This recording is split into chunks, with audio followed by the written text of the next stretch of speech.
विद्यार्थियों, आज हम आपको समास और समास के प्रकार किसे कहते हैं इसकी हम जानकारी देने वाले हैं। समास की परिभाषा: जब दो या दो से अधिक शब्दों को मिलाकर कोई नया सार्थक शब्द बनाया जाता है, उस मेल को समास कहते हैं। समास विग्रह किसे कहते हैं? अब हम जब समास का विग्रह करते हैं वो किसे कहते हैं वो देखेंगे। जब सामाजिक शब्द के सभी पदों को अलग कर दिया जाता है, इनकी जो सामाजिक पद रहते हैं उन्हें हम अलग कर देते हैं, तब इस प्रक्रिया को हम क्या कहते हैं? समास विग्रह कहते हैं।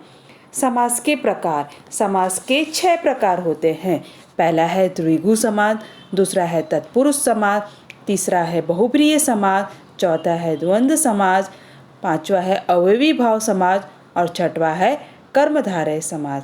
तो सबसे पहले हम द्विगु समास किसे कहते हैं उसकी हम जानकारी प्राप्त करेंगे।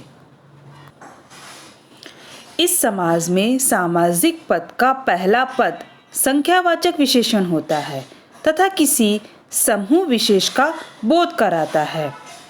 उदाहरण यहाँ देखेंगे हम, यानी कि यहाँ पर क्या बता, इतना याद रखना कि समास में सामाजिक पद का जो पहला पद रहता है वो कहता है संख्यावाचक विशेषण का बोध कराता है। इसके उदाहरण देखेंगे।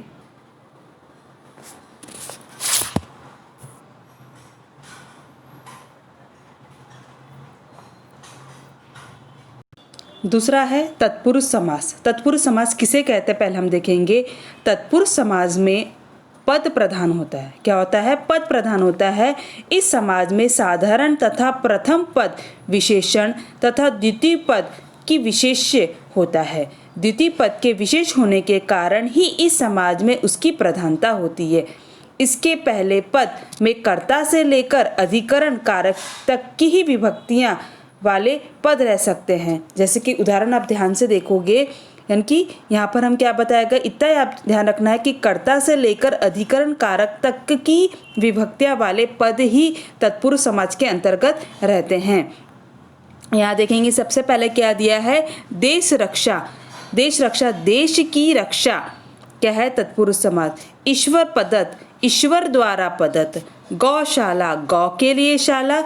पराधीन यानी कि पर के लिए अधीन। तो यहाँ पर हमें क्या बताया गया है, यानी कि कर्ता से लेकर अधिकरण कारक तक की जहाँ विभक्तियां लगती उसे हम क्या करेंगे? तत्पुरुष समास कहेंगे।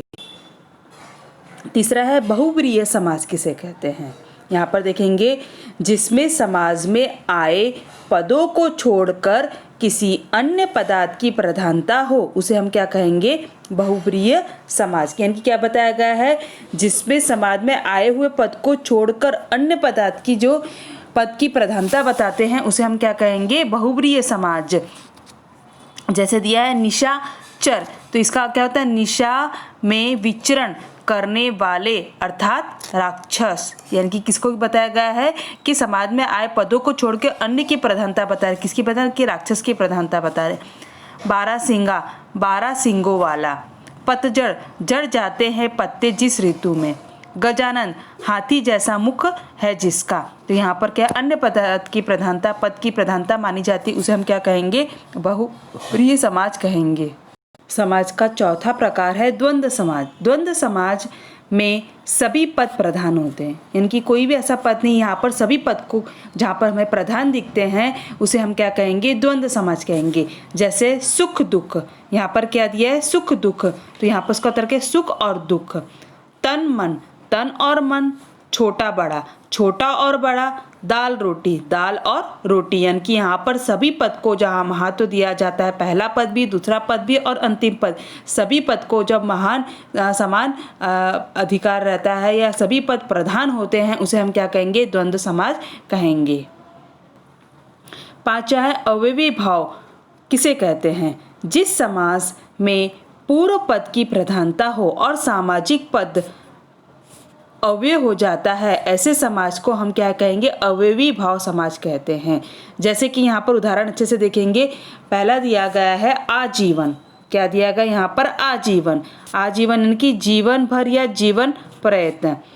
भर पेट यानी कि पेट भर। यथाशक्ति, शक्ति के अनुसार। और दूसरा है प्रतिदिन यानी कि प्रत्येक दिन। क्या बताएंगे? जिस समाज में पूर्व पद की प्रधानता हो उसे हम क्या कहेंगे? सामाजिक पद अव्यय कहेंगे। आगे ध्यान में यानी कि भर पेट, तो क्या पता है? पेट भर। पूर्व पद को प्रधान दिया गया यानी कि ये पद यहाँ पर यथाशक्ति, शक्ति के अनुसार, प्रतिदिन, प्रत्येक दिन।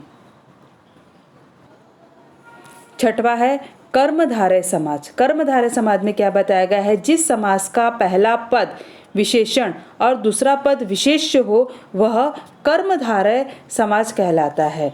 जैसे कि यहाँ पर दिया है अधपका यानी कि आधा है जो पका। क्या बताए? जिस समास का पहला पद विशेषण और दूसरा पद क्या होता है? विशेष्य हो जाता है। पहला विशेषण रहता है, दूसरा उसका विशेष्य हो जाता है, उसे हम क्या कहेंगे? कर्मधारय समाज।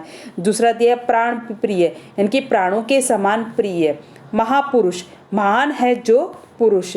नील कमल, नीला है जो कमल। तो ये हमारा क्या बताया गया है? कर्मधारय समास। इस तरह से हमने समास किसे कहते हैं, समास के कितने प्रकार होते हैं, यह आपको मैंने सिखाया है।